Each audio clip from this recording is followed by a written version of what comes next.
soir. Le NEC plus ultra de l'actualité du jour, préparé et servi par la rédaction politique. Mamadou Boy Diallo.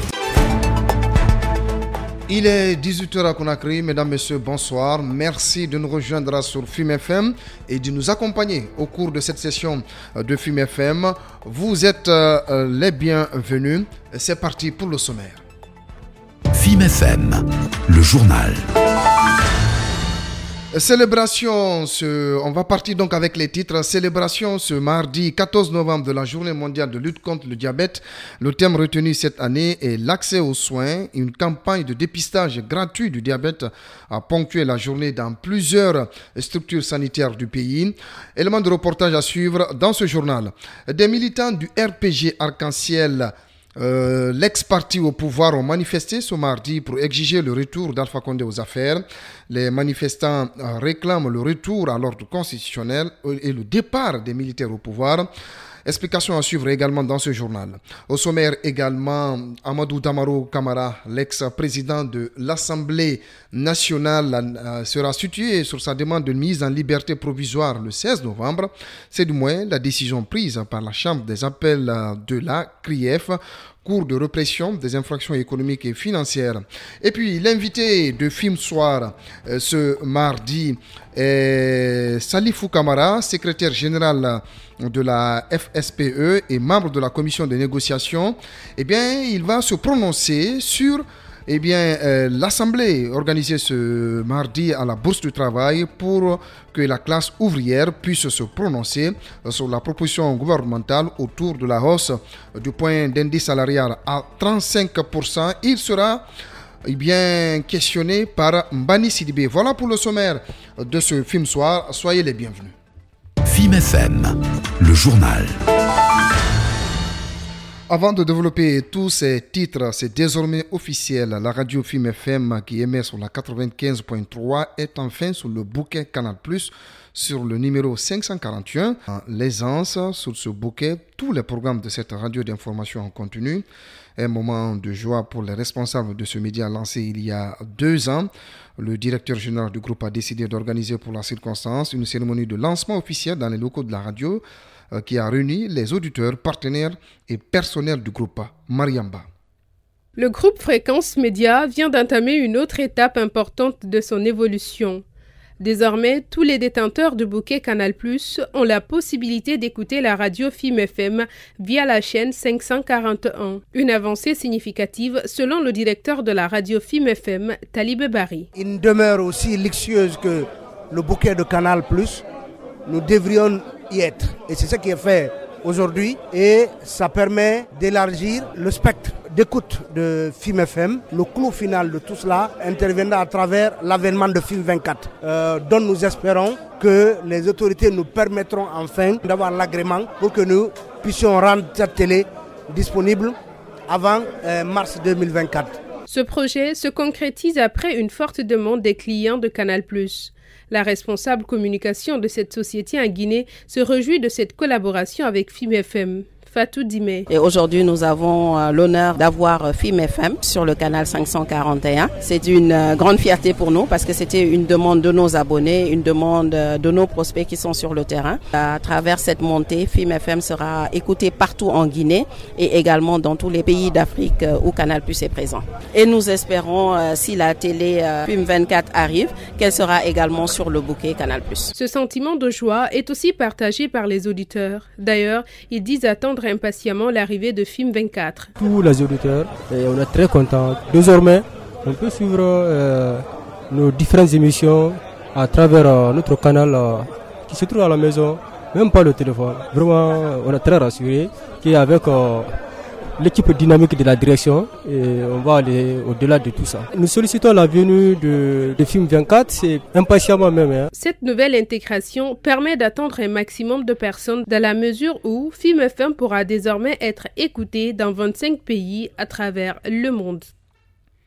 Bon vent donc à la radio FIM FM dans l'écosystème médiatique guinéen. Une femme a tenté de jeter son bébé ce mardi après l'avoir accouché seule dans les toilettes. Les faits se sont produits au quartier Wanindara 1 dans la commune de Ratoma. Elle a été aperçue par 2 filles aux environs de 8 heures alors qu'elle était sur le point de jeter le bébé dans un caniveau. L'enfant prématuré de sexe féminin a fini par rendre l'âme quelques heures seulement après sa naissance.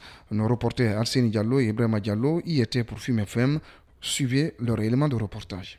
Très tôt ce mardi matin, les habitants du quartier Wanindara 1 ont été réveillés par les cris d'alerte des filles qui ont aperçu la jeune maman qui était sur le point de jeter son bébé dans un caniveau. Aussitôt, les femmes du quartier lui ont retiré le bébé et l'ont conduit au centre de santé le plus proche. À leur arrivée, le bébé était dans un état très critique, précise le médecin-chef Aboubakar Biro Kamara. À mon arrivée, j'ai essayé d'abord d'alerter les autorités du quartier, savoir le chef de quartier, le chef secteur.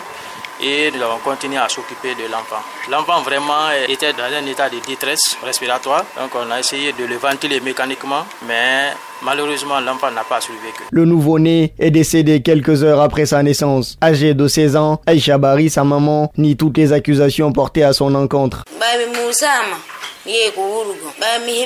Quand j'ai eu mal, je suis allée dans les toilettes et j'ai accouché là-dedans.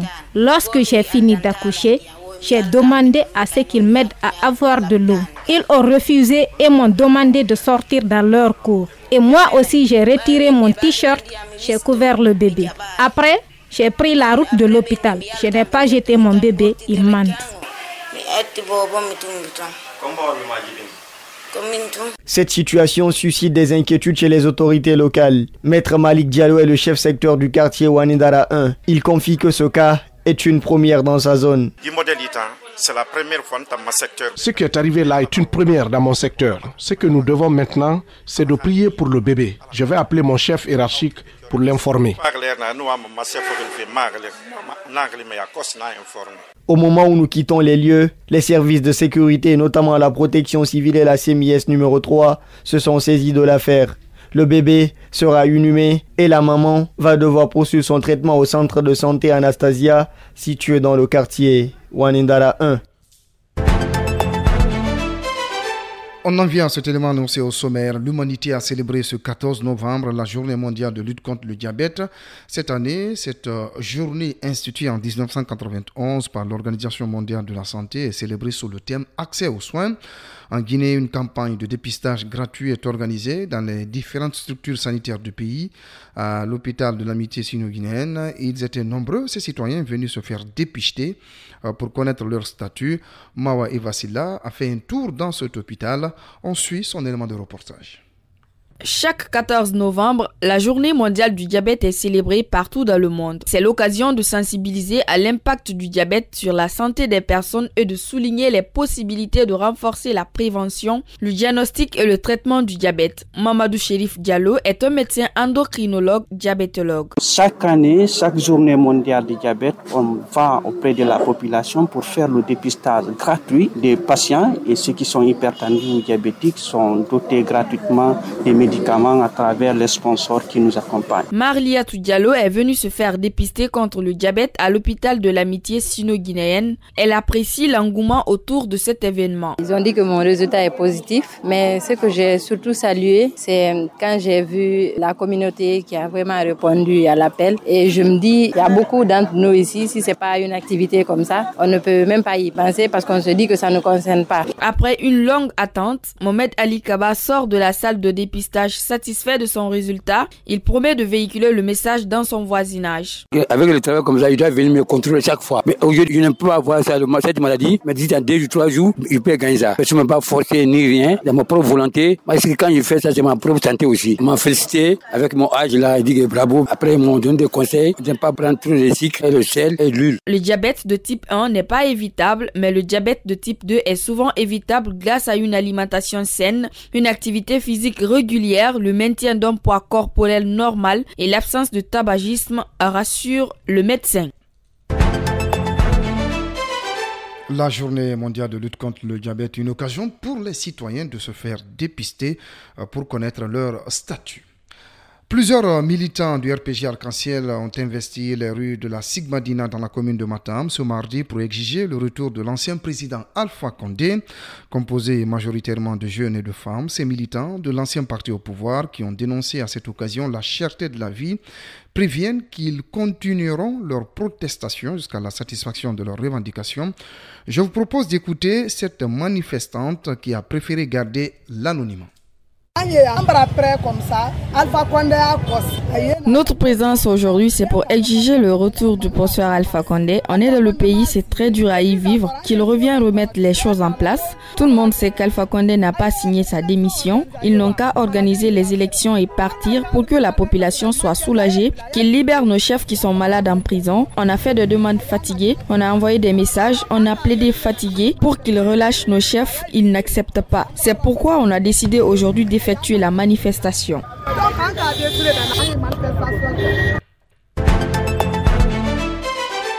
De la politique, on passe à présent à la justice. Procès des événements du 28 septembre 2009. Tibou Camara a de nouveau comparu ce mardi 14 novembre devant le tribunal criminel de Dixine, délocalisé à la cour d'appel de Conakry. Vous savez, depuis hier lundi, il témoignait de ce qu'il sait des contours du massacre du 28 septembre 2009. En étant à l'époque ministre de la Communication auprès du chef de l'État et du ministre de la Défense.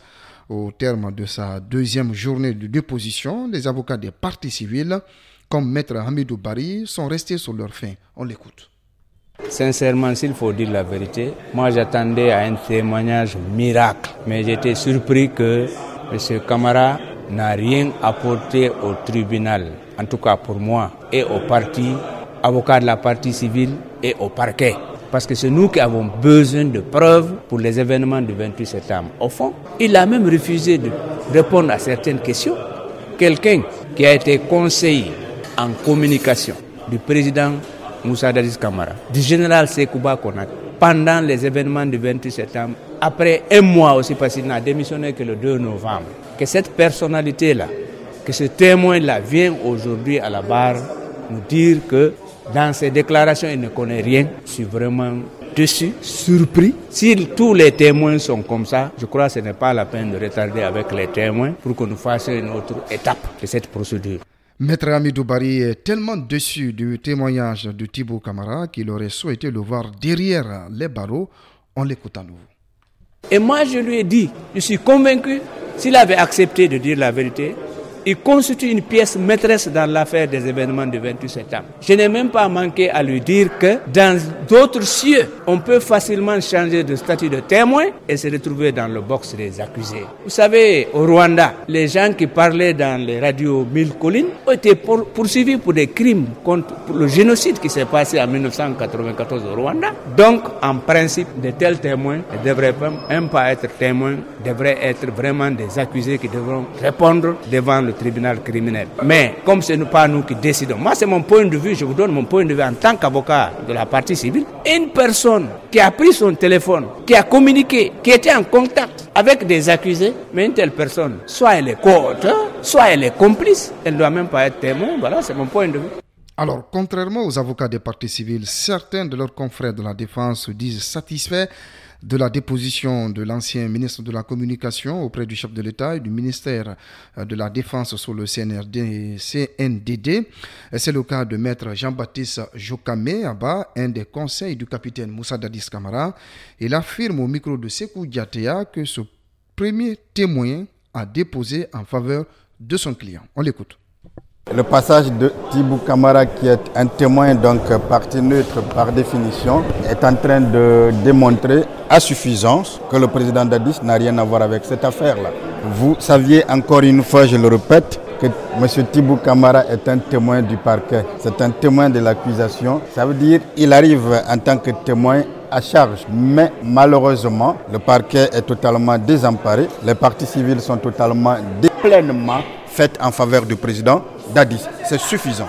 Maître Jokame Aba, un des avocats du capitaine Moussa Dadis Camara. Voilà donc ce qu'on pouvait dire par rapport à l'audition ce mardi de l'ex-ministre Tibou Camara devant le tribunal de Dixine délocalisé à à la cour d'appel de Conakry. On reste dans le registre de la justice pour dire qu'Amadou Damaro Camara sera situé le 16 novembre prochain sur sa demande de mise en liberté provisoire. La décision a été prise ce mardi par la chambre d'appel de la CRIEF. À l'audience de ce jour, le ministère public a demandé à la cour d'annuler la décision de la chambre de jugement qui avait ordonné la mise en liberté de l'ancien président de l'Assemblée nationale.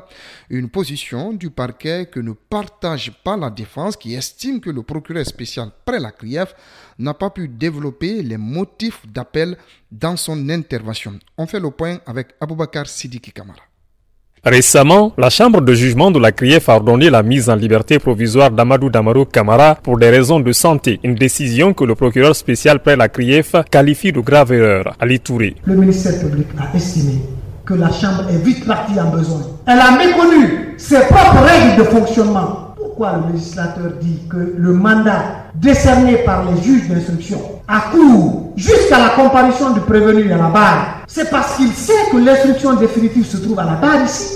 Ainsi, il a demandé à la Cour d'infirmer dans toutes ses dispositions la décision qu'a rendue la Chambre de jugement. Des propos qui ont irrité la défense, qui a aussitôt contre-attaqué. Maître Santiba Kouyaté est l'un des avocats d'Amadou Damaro Camara. Il faudrait, monsieur le président, l'assesseur, qu'on fasse une rupture entre les réquisitions et plaidoiries devant le juge d'instance et devant la juridiction d'appel. Ce qui m'amène à dire, monsieur le président honorable assesseur, de déclarer irrecevable l'appel de monsieur le procureur est sur le fondement des dispositions de l'article 593 du Code de procédure pénale. Après avoir écouté toutes les parties, la Cour a renvoyé le procès pour décision être rendue la semaine prochaine. Toutefois, la défense, quant à elle, reste convaincue que le droit sera dit dans cette affaire. On espère, Aboubakar Sidiki Kamara, que le droit sera justement dit dans cette affaire. Dans l'actualité encore, la MOAG, Maison des associations et ONG de Guinée, craint un probable glissement du calendrier de la transition. Elle a dénoncé à travers une déclaration rendue publique ce mardi la façon dont cette transition évolue. Dans la dite déclaration, Alpha Bayo, coordinateur de cette organisation de la société civile, fonde ses arguments sur le non-respect de certains engagements pris par le CNRD le 5 septembre 2021. On l'écoute. La lenteur et la faible communication sur le retour à l'ordre constitutionnel. Pour illustration, le président de la transition, le colonel Mamadi Doumbouya, n'en a fait aucune mention lors de son passage à la tribune des Nations Unies et à l'occasion de son discours du 65e anniversaire de l'indépendance de la Guinée. La probable prolongation au glissement du chronogramme de la transition, le retard dans la réalisation du programme national de recensement à vocation d'état civil et surtout le refus de nomination d'un coordinateur de ce programme. Le retard également dans la mobilisation des ressources internes et externes pour le financement des activités du chronogramme de la transition. Puisqu'à date, on nous parle que le niveau de mobilisation, on se trouve entre 7 à 10%. La restriction répétée des libertés individuelles et collectives, le brouillage des ondes de certains médias, l'arrestation arbitraire des journalistes. Pour un retour à l'ordre constitutionnel, la Maison des associations et ONG de Guinée propose entre autres la poursuite de la mise en œuvre des 34 résolutions issues du cadre de concertation interguinéen. Je rappelle que ces propos ont été recueillis par Al-Khali Daouda Dafi. C'est un forum d'échange et de partage d'expériences dans le but d'œuvrer davantage dans la défense des droits de l'homme et la bonne gouvernance en Guinée. Il s'agit d'une discussion approfondie visant à établir une définition complète et inclusive des droits de l'homme, des femmes et des minorités ethniques. Kadiatou Nema Touré est la coordinatrice des programmes d'échange à l'ambassade des États-Unis en Guinée. Nous sommes dans une période de transition. Ce rendez-vous aujourd'hui, c'est d'avoir les membres de la société civile guinéenne. Comment est-ce qu'ils peuvent définir les questions des droits humains? La mission que nous voulons assigner à ces membres de la société civile, c'est comment est-ce qu'ils peuvent faire de leur mieux pour améliorer la vie de la Guinée. Il sera aussi question d'amener les participants à faire un plaidoyer numérique permettant de mieux défendre les personnes vulnérables. C'est le souhait de Chris Sandra, coordinatrice d'une ONG qui œuvre dans la défense des migrants basés à Paris. On parle de plusieurs aspects des droits de l'homme et on va parler aussi de quelque chose un peu pratique pour les ONG, par exemple, comment est-ce qu'ils peuvent utiliser les réseaux sociaux pour faire du plaidoyer. Les droits des personnes souvent dans des situations vulnérables. L'Organisation guinéenne de défense des droits de l'homme prend part à ce forum à travers son chargé de communication. Alseni Sall apprécie cette initiative de l'ambassade des États-Unis en Guinée. Nous pensons que c'est une très belle initiative de l'ambassade de créer cet espace en travaillant sur les questions de droits de l'homme. Et le fait de participer à cela m'a permis par exemple de découvrir de nouvelles personnes qui travaillent sur les questions de droits de l'homme que je ne connaissais pas. Donc c'est important de créer cet espace. L'ambassade fait un travail énorme sur les questions de droits de l'homme en Guinée. Une autre thématique sera aussi abordée au cours de ce forum. C'est celle liée à la démystification de la Constitution et discuter des amendements constitutionnels avec les représentants du CNT. Cet élément de reportage que vous venez de suivre est signé Mbani Sidibé et il porte exactement sur quoi? Eh bien, comment promouvoir davantage les droits de l'homme et la bonne gouvernance en Guinée. La question était au centre d'un forum de 2 jours initié par l'ambassade des États-Unis en Guinée. Cette rencontre qui se tient à Nongo réunit plusieurs acteurs de la société civile œuvrant dans la défense des droits de l'homme et des personnes vulnérables. Il était donc question d'échanger sur plusieurs aspects liés aux droits de l'homme en cette période de transition et vous venez de suivre cet élément de reportage signé Mbani Sidibé. Film Soir, grand format. Le grand reportage de Film Soir. On va donc partir avec le grand reportage de Film Soir. Dabondiraï, dans la commune de Matoto, n'a ni collège ni lycée public. Quand ils ont leurs examens d'entrée en 7e année ou leur brevet, les élèves de ce quartier ont le choix entre abandonner les études ou rallier d'autres quartiers éloignés pour poursuivre leur cursus scolaire à défaut d'aller dans les écoles privées. Pour ce qui est de l'élémentaire, il n'y a qu'une seule école primaire publique dans toute la zone. Mais dans cet établissement aussi, c'est la croix et la bannière pour les élèves. Reportage Sekou Diaty Akaim. L'école primaire de Dabondi Raya dans la commune de Matoto, l'unique de tout le quartier, peuplé de milliers d'âmes. Les élèves ont effectivement repris les cours, mais l'établissement reste confronté à un certain nombre de problèmes, comme l'énumère son directeur. Les problèmes spécifiques au sein de cette école est axé sur quelques points. L'insuffisance de table-banc, l'insuffisance de salle de classe aussi. En plus de ça, la situation de la cour, surtout pour éviter la poussière, nous voulons faire de bétonnage. Donc ce sont mes priorités d'abord pour nos problèmes spécifiques. Le problème des classes découle de l'inadéquation entre la densité de la population et le nombre d'écoles primaires publiques disponibles dans la zone, ajoute Alassane Fatou Bangoura. Vous savez, c'est la seule école publique de la zone. Donc il y a l'effectif pléthorique. Donc c'est ici seulement la seule école publique. Et nous voulons la scolarisation des enfants. Donc franchement, les parents n'ont pas de moyens de s'acquitter aux frais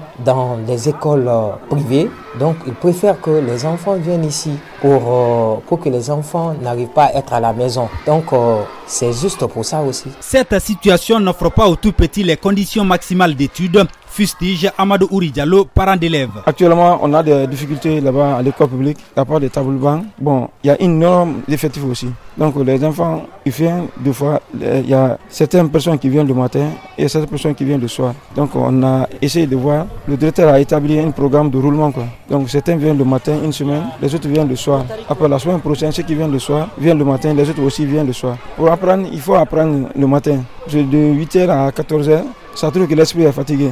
Bon, maintenant, de venir à 13h30 jusqu'à 18h, ça serait un peu difficile. Du primaire au secondaire, la situation devient catastrophique, qu'il soit collège ou lycée public. Pas un seul dans tout le quartier, regrette Dr Kissima Fofana et Abdul Karim Touré, aussi parents d'élèves. C'est dommage quand même, sinon normalement, interquartier, il doit y avoir au moins un collège et un lycée.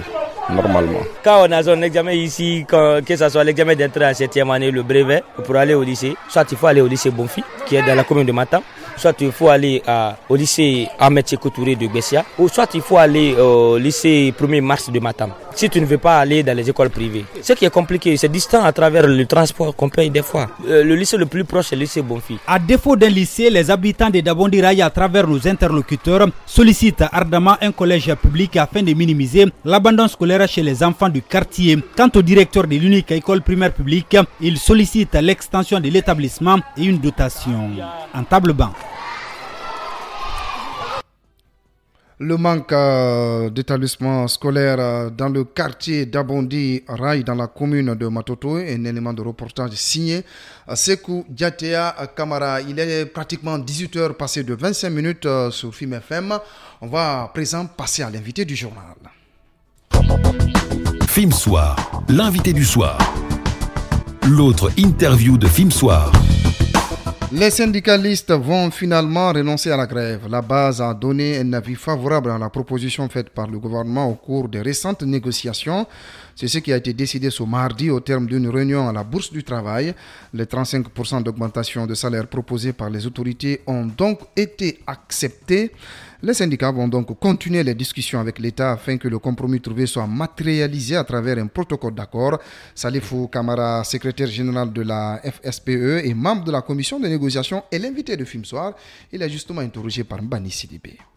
Général Salifou Kamara, bonsoir. Bonsoir. Ce mardi, vous avez invité l'ensemble des travailleurs à une assemblée générale à la Bourse du Travail pour leur faire le compte-rendu des négociations avec le gouvernement. Alors, finalement, de quoi il a été question? Ce n'était pas tous les travailleurs, c'était les représentants des travailleurs, notamment les secrétaires généraux des départements, des sections, ensuite les présidents des unions locales. On les a écoutés. Les 35% échelonnés, 20% fin janvier avec les juillet 2025, 5%. Nous avons expliqué aux leaders et nous avons écouté ces leaders. Donc, est-ce qu'il est question de prendre ou de laisser? La base nous a dit de prendre ce qui est obtenu en attendant, puisque chaque année les négociations s'ouvrent, donc de prendre ça et nous allons voir la faisabilité sur le terrain.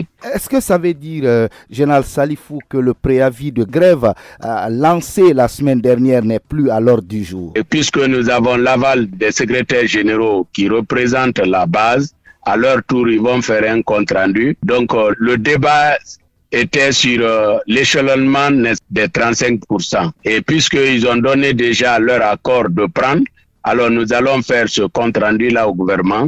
Et nous allons exiger, parce que certains étaient inquiets par rapport aux 5% de 2025. Mais nous savons que l'État est une continuité. Et nous avons eu des points pendant cette négociation. Ces points-là ont été signalés depuis l'ancien régime. Les 40%, ce n'était pas l'œuvre du régime d'Alpha Condé. Nous avons hérité ça depuis au temps de Lansana. Mais quand Alpha est venu, nous avons réclamé. Donc, déjà, s'il y a un protocole d'accord qui est bien signé, alors donc son application ne fera pas défaut s'il y a un comité de suivi. Donc, ça veut dire quoi? Que lorsque la base nous dit de prendre, d'accepter le préavis de grève, on va s'asseoir à ça, c'est ça la vérité. Au cours justement de ce compte-rendu, ces représentants ont émis quand même des inquiétudes par rapport à l'application qui va jusqu'en 2025. À vous entendre parler, c'est comme si déjà vous avez eu des garanties quant à l'application du contenu du protocole éventuellement que vous allez signer avec le gouvernement. Je voudrais vous rappeler que ça fait plus de 10 ans, 15 ans, qu'on n'a jamais obtenu un tel pourcentage sur la valeur monétaire de point d'indice. Ça ne s'est jamais fait. Si on gagne, c'est 10%, 5% sur l'indice salarial. Et cette fois-ci, ce que nous avons eu, je pense que c'est un acquis. Alors donc, le retard ou non-application des protocoles d'accord, ça dépend même des partenaires, c'est-à-dire le syndicat, le patronat et le gouvernement.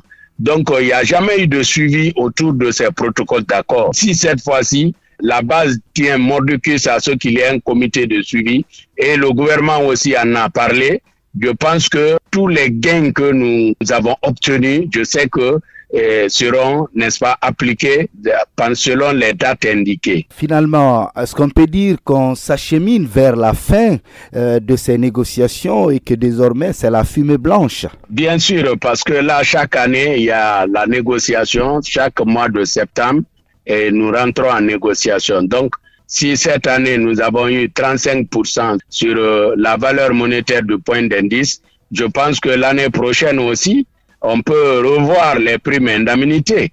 Par exemple, le logement à 450 000 francs, tout le monde sait qu'on ne peut pas trouver, même à l'intérieur du pays, chambre, salon, douche interne, cuisine, magasin, à 450 000.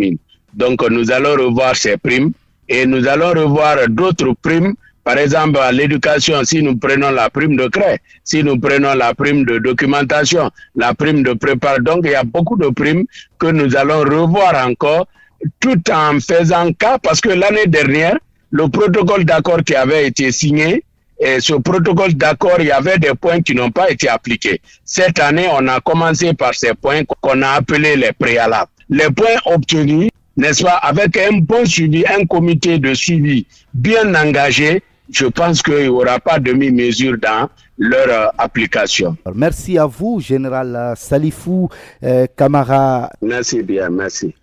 Merci à Ambani Sidibé, à son invité, le syndicaliste Salifou Kamara. Mesdames, Messieurs, ainsi s'achève cette session de film soir, conduite du côté de la technique par Saramba. Nous avons eu en tout cas un grand plaisir de vous servir en termes d'information. Merci pour votre fidélité. Nos programmes continuent sur Film FM.